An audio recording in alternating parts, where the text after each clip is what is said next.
The first time Commander Dervath Koss sends Varric Solnay into a trap corridor, he calls it a support advance. The second time, he calls it scouting protocol. By the 47th time, he doesn't bother calling it anything. He just points, and Varric walks. That's what being an F-rank support means in Ironclad Vanguard. You carry the potions, you patch the bruises after the real hunters take the real hits.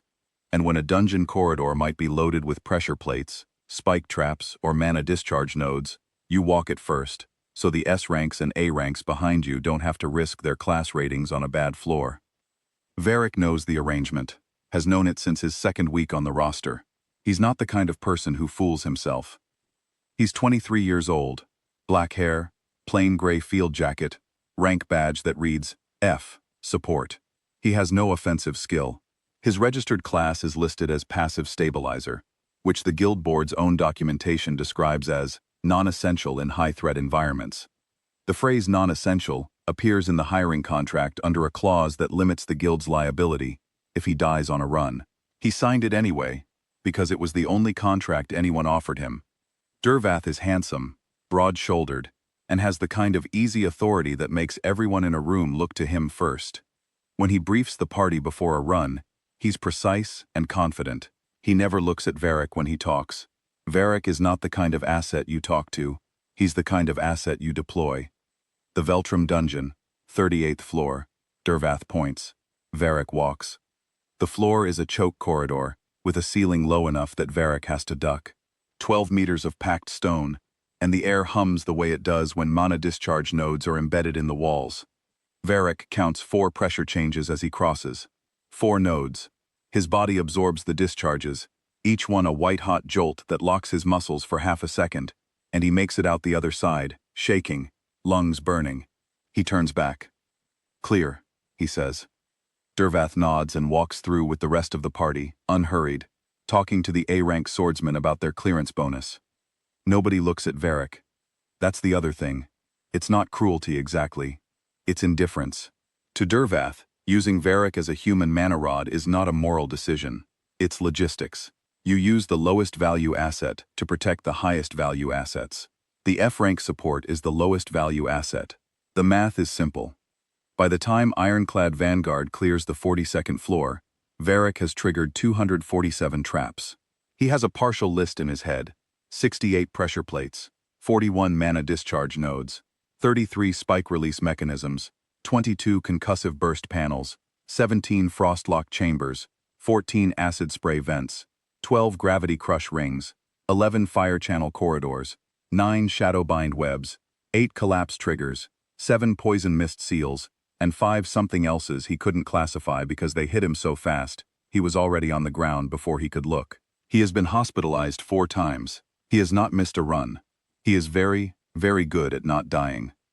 On the 43rd floor, Dervath calls the party to a halt in the antechamber above the descent shaft, the deepest floor accessed. The dungeon's primary core, 1 floor below, has already been claimed by another guild's scouting team. Vanguard's contract is technically fulfilled. Dervath produces a document. Solnay. He doesn't look up from it. Guild board's ending your provisional contract. Budget reallocation. You're being deregistered from the Vanguard roster effective today. Varric looks at him. Dervath finally looks back. His expression is not unkind. It is simply closed. "You were useful while the floors were live," he says. "The floors are clear. We don't need a support anymore." He sets the document on the stone ledge beside him. "Sign it." The party is already checking gear for the climb out. Nobody is watching. The A-rank swordsman is retying his boot. The mage is resetting her spell index. The healer, the actual healer, B-rank, is drinking water with her back to Varric. Varric looks at the document. His guild license tab is already redlined. Someone processed the deregistration before they even entered today. They planned this on the way in. He signs it. He picks up his jacket from the floor. He dropped it 2 corridors back when a fire channel caught him, and he sits down on the stone ledge in the empty antechamber while the party files up the shaft without him. Dervath is last. He pauses at the shaft ladder. For a moment, Varric thinks he's going to say something. An acknowledgement. A word. He doesn't. He climbs. The dungeon goes quiet. The mana lamps in the antechamber glow pale orange. Varric sits with his hands on his knees, jacket still damp from the fire corridor, and stares at the floor. Then the screen appears. It opens the way system windows always open. The soft chime, the translucent blue panel materializing in the air in front of him. But this one is different. He has never seen one open for him before. His registered class has never triggered a system event. He stares at it. Varric reads it twice. He reads it a third time. 247. Every pressure plate that slammed force through his boots. Every mana discharge that locked his muscles. Every spike that his armor caught. Every frost lock that stopped his lungs.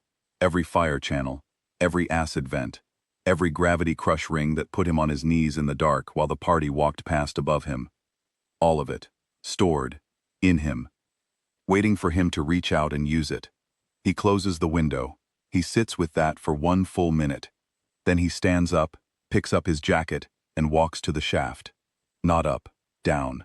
The 44th floor is where ironclad Vanguard stopped.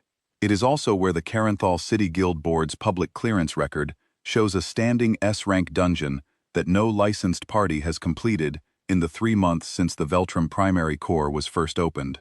4 parties have attempted the lower sub-dungeon level. 4 parties have retreated. The traps on the lower floors are of a density and complexity that requires, per Guild Board assessment, a minimum 6-person A-rank party with a dedicated trap specialist. Varric Solnay walks down alone with 247 stored damage imprints and a passive that reflects every trap back at its source. He is not nervous. He spent months learning how to not be nervous while things tried to kill him. The first subfloor is a wide chamber with a ring of concealed floor nodes designed to trigger in sequence, herding hunters into a kill zone at the center.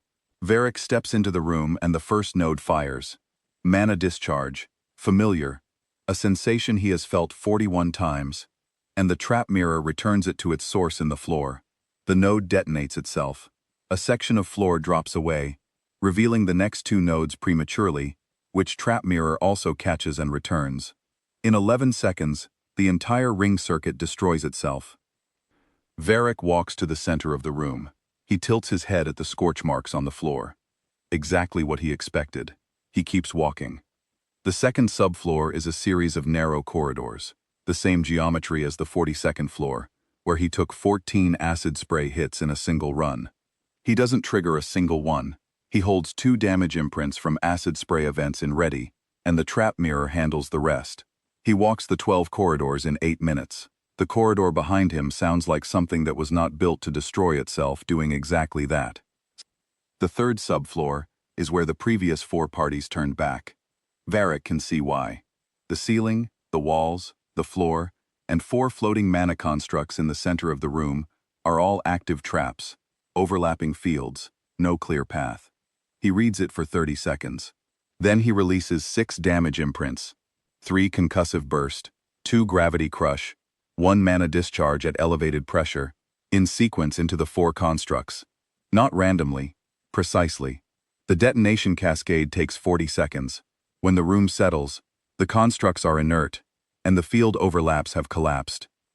He is using what they put into him against the dungeon. He walks through 4 more floors the same way. He is methodical. He is not dramatic about it. He checks each room, reads the trap architecture, selects his imprints, or allows the mirror to respond, and moves. He burns through 131 imprints in total. He has 116 left when he reaches the dungeon's final chamber. The Core Guardian is a mana construct the size of a small building, designed to rain all 18 trap types simultaneously on anything in the room. This is what stopped every previous party. Varric stands at the entrance to the final chamber for a moment. He puts his jacket back on. Then he walks in and releases 116 damage imprints at once. The system records the clear 4 hours and 17 minutes after Varric Solnay descended alone into the sub-dungeon.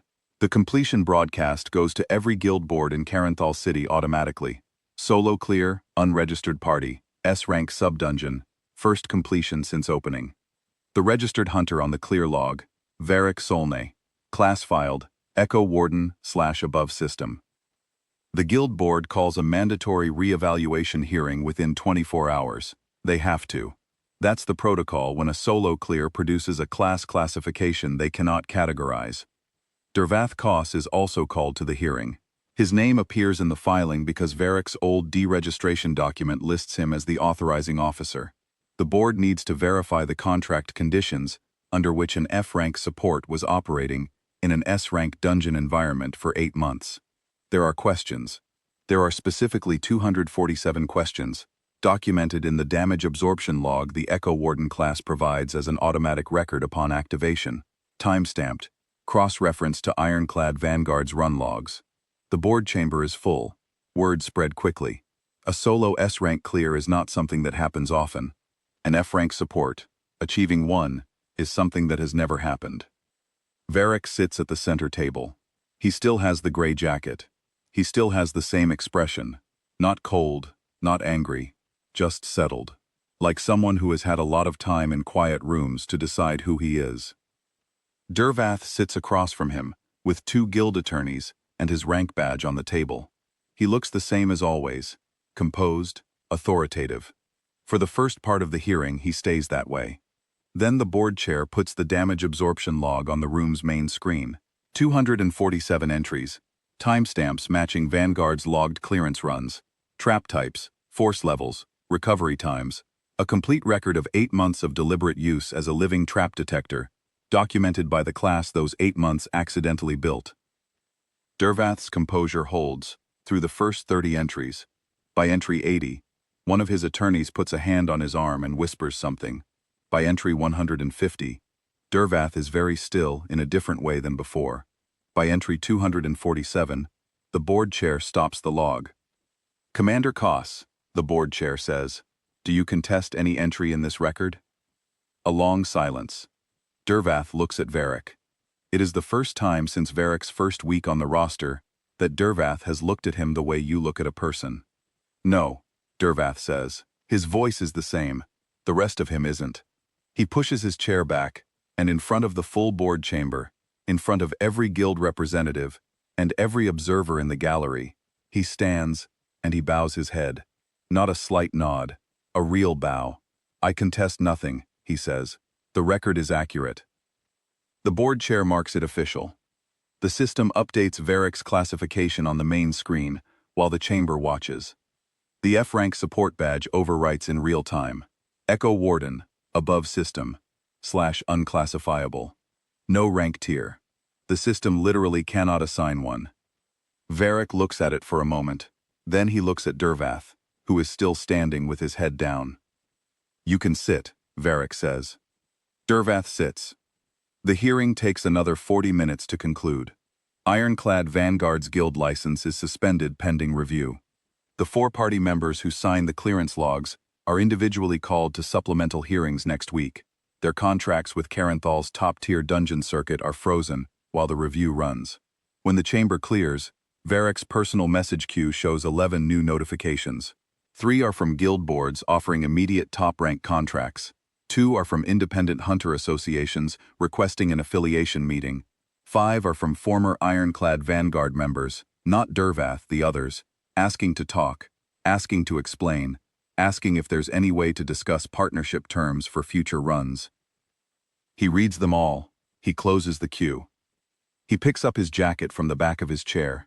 He walks out of the chamber into the corridor, where the afternoon light comes in through the guild tower's high windows, and falls across the stone floor in long, pale rectangles. He has 116 damage imprints left. He has a class the board system doesn't have a category for. He has 8 months of knowing exactly what he can survive. He walks toward the exit, unhurried, and doesn't look back at any of them.